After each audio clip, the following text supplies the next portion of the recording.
Olá, olá, boa tarde. O programa Gente que Fala está começando ao vivo pela Rádio 365, a sua rádio de todos os dias. Transmissão também por imagens, pela UTV, a TV da internet e pelas nossas redes sociais. Instagram, Facebook, nosso canal no YouTube, tudo no ar, tudo ligadinho, tudo à disposição para você acompanhar a nossa jornada de hoje, quinta-feira. Olha, até 1 da tarde, a gente quer você por aí, curtindo, comentando, compartilhando a nossa transmissão. Interaja com os nossos convidados de hoje, fazendo perguntas pelo 973350038. De novo, 973350038. 12:02. Eu sou o Mauro Friesman. Como eu destaquei, quinta-feira, e você sabe, o nosso espaço por aqui sempre voltado para o Gente do MPD que Fala, é uma parceria nossa com o movimento do Ministério Público Democrático, o apoio da Câmara Brasileira de Diagnóstico Laboratorial e do escritório Nasser Rajab Advogados Associados. Então vamos colocar em campo aqui os nossos convidados de hoje. Eles vão analisar os temas propostos aqui na nossa pauta de hoje. Também com a gente, para a nossa conversa, a doutora Eliane Pereira dos Santos, biomédica, especialista em triagem neonatal. Ela é diretora da Sociedade Brasileira de Triagem Neonatal e Erros Inatos do Metabolismo. Tudo bem, doutora Eliane? Bem-vinda. Obrigada pelo convite. É um prazer estar aqui mais uma vez no programa falando da triagem neonatal no Brasil e, sabe, no mundo, né? É um programa que eu sou muito apaixonada por ele. Obrigado pela presença, doutora Eliane. Olha, a promotora de Justiça de São Paulo, doutora Valéria Scarance, disse em entrevista ao UOL News que a violência contra o filho do casal Ana Hickman e Alexandre Corrêa também será investigada. Isso porque o menino presenciou a agressão do pai contra a mãe. Segundo a promotora Valéria Scarance, a lei diz que praticar um ato contra uma pessoa da família, tornando aquele filho ou filha testemunha, é violência psicológica contra a criança e tem previsão legal também no Estatuto da Criança e do Adolescente. Doutora Eliane, a sua percepção a respeito desse tema também no sentido do machismo estrutural, porque existe também o machismo, a gente já falou muito aqui a respeito, da mulher, tem muita mulher machista. Isso é uma situação também bastante complicada, quando você tem um menino, uma criança em casa a ser criada e que vai, certamente, com uma mãe machista, se tornar um homem machista no futuro também, né? E a gente precisa olhar para a criação dos meninos. Eu acho isso extremamente importante, que é a família que molda, né, o comportamento, a mãe principalmente, que sempre está a maior parte do tempo com os filhos, e eu vejo isso realmente uma posicionamento até da própria mãe que foi criada no mundo machista, que o Brasil é assim, né? Sabemos isso, sempre foi, aconteceu sempre, está havendo mudanças, e a gente vê muito agora a divulgação disso. Então, assim, eu acredito que as novas gerações devem vir com um comportamento diferenciado, mas me preocupa muito, como a própria promotora aí, a doutora Valéria, falou sobre a criança, a gente percebe que essas crianças também, na vulnerabilidade delas, estão sofrendo muito essa violência doméstica, né? Quer seja moral, mental, e essa criança está em desenvolvimento, né? E ela está sofrendo aquelas agressões no seu seio familiar. Isso a gente vê reflexos na saúde mental, no crescimento e desenvolvimento dessa pessoa.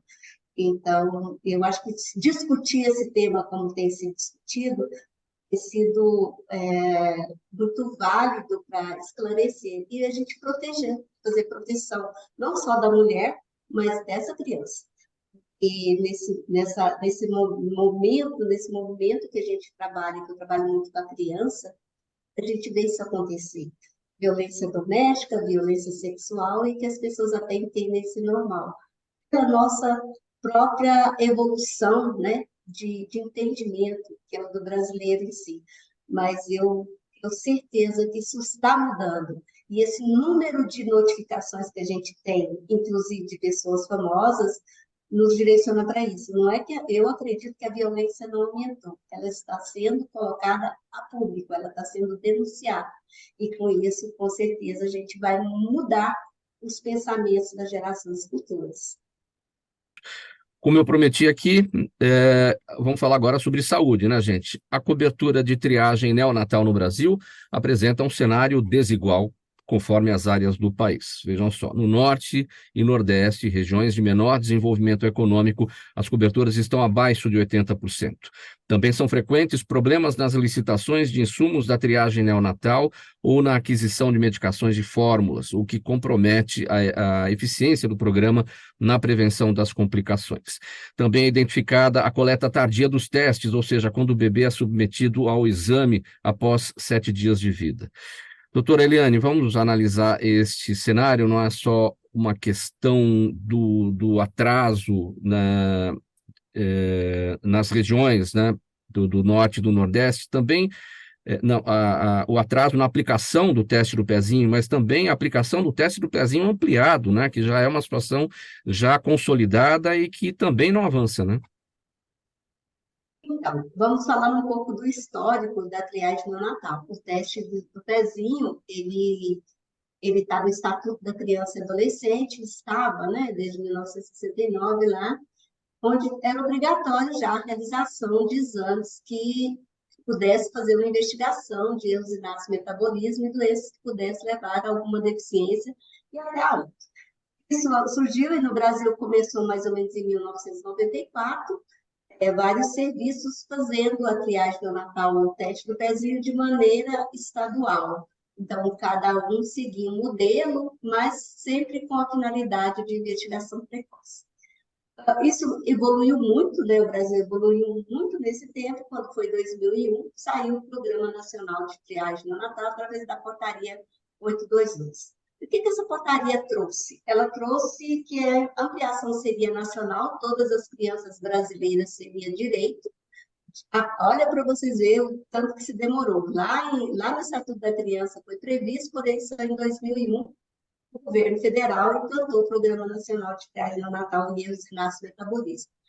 Só que aí houve algumas ações para dizer que seria feito de uma forma de uma escada. Estados organizados entrariam com determinadas doenças, um painel muito maior, e estados que não organizados entrariam com 2 doenças que estava previsto lá no Estatuto. O que aconteceu de 2001 até 2012 foi feito dessa forma, de maneira escalonada.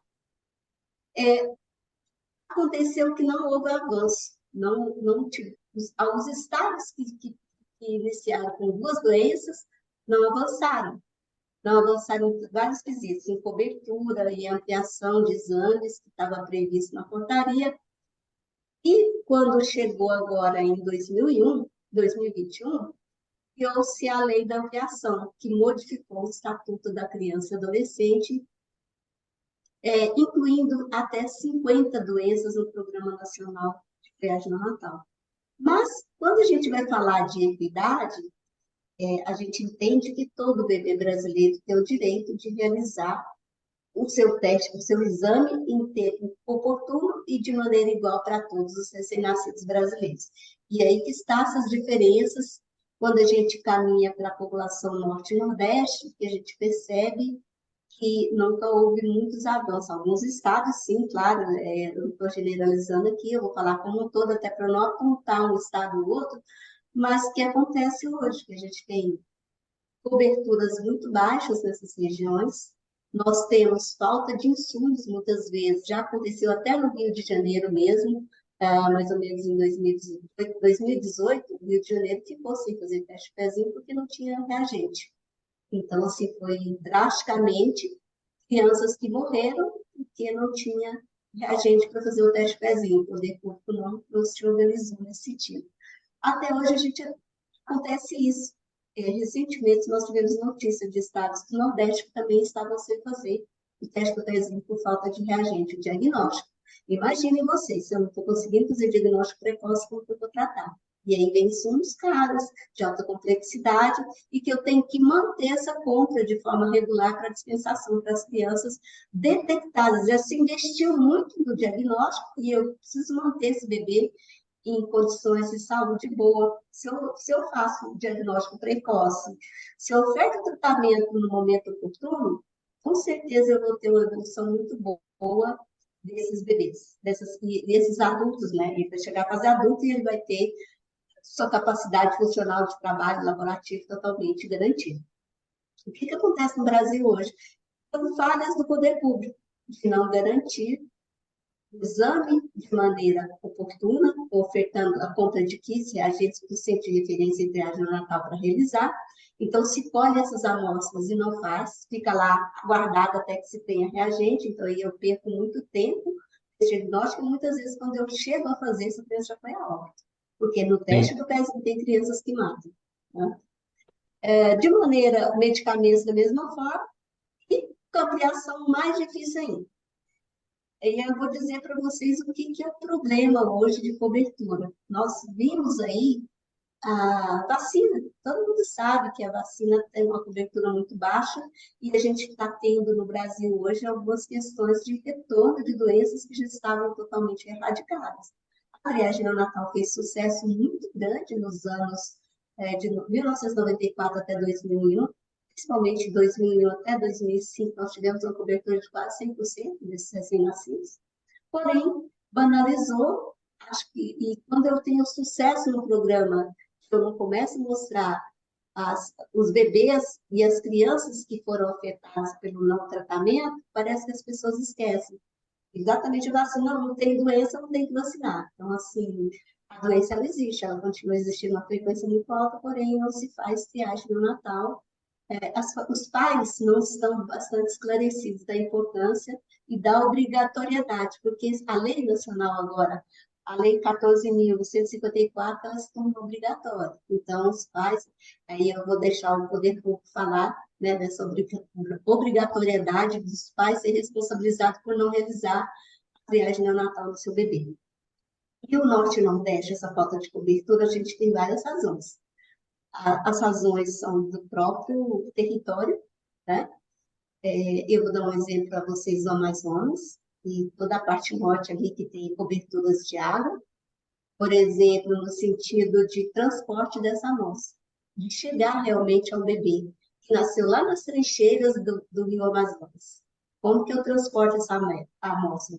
É através do rio, porque os centros de referência, só para quem está nos assistindo, entender, eles são muito caros, então eles são centros de referência em diagnóstico e tratamento, então tem um por estado. Exceto São Paulo, que tem uma população maior.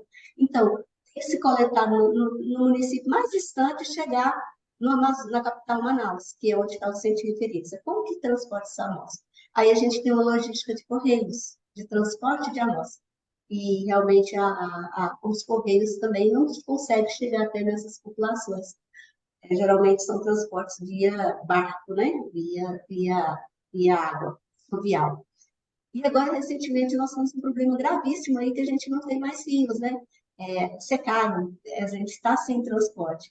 Tudo isso afeta como resolver esse problema logístico de coleta precoce, em momento oportuno de chegar no centro de referência, fazer diagnóstico e tratamento no momento adequado para esse paciente.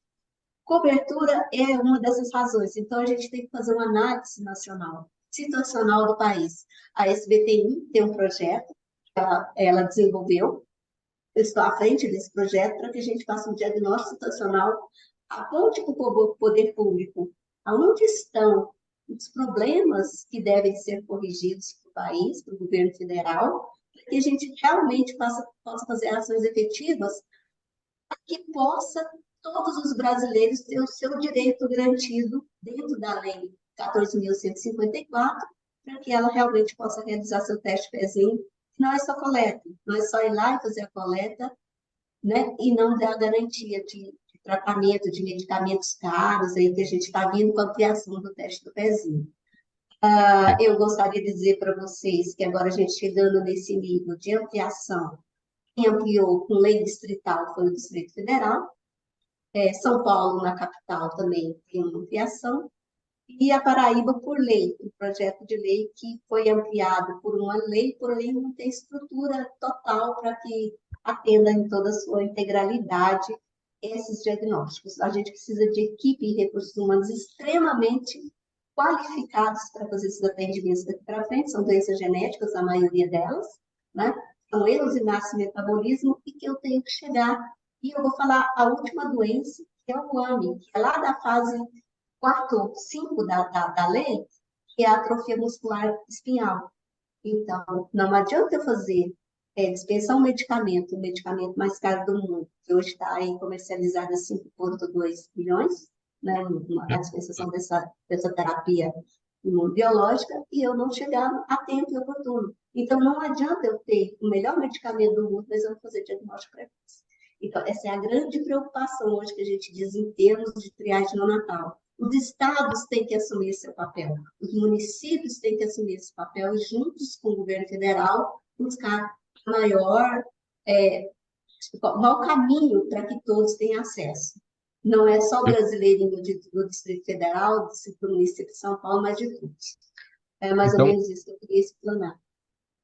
então vamos torcer aí pelo sucesso aí desse projeto da SBTI na interlocução com o governo federal, na busca aí das soluções para que a cobertura da triagem neonatal no Brasil ocorra da melhor forma possível. Faltando 15 minutos para 1 da tarde, a gente vai seguir para o próximo tema.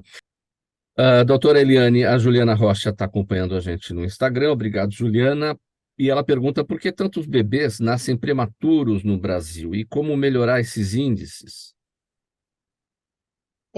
É ótima pergunta, né? A prematuridade ela tem várias causas, mas a maioria delas são causas evitáveis, tá? São causas sensíveis ao acompanhamento correto pré-natal. Lógico que muitos desses bebês têm doenças graves e que vão nascer prematuros de qualquer maneira, mas também, mesmo os mais graves, a gente tem condição de acompanhar esse pré-natal, fazer um histórico familiar, sabendo as condições daquela gestante e fazer uma previsibilidade de nascer melhor.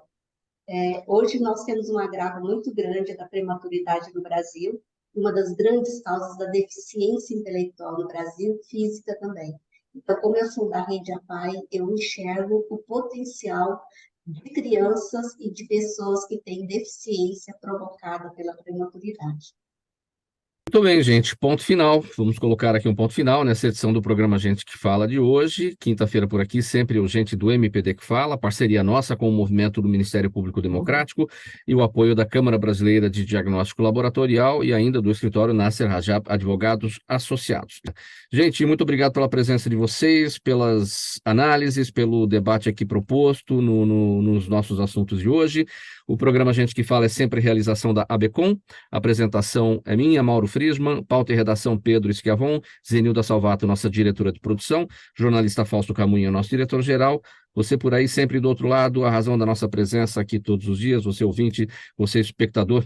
A gente volta amanhã a partir do meio-dia, ao vivo, com mais uma edição do programa Gente que Fala, e você fica aqui na programação da Rádio 365 agora.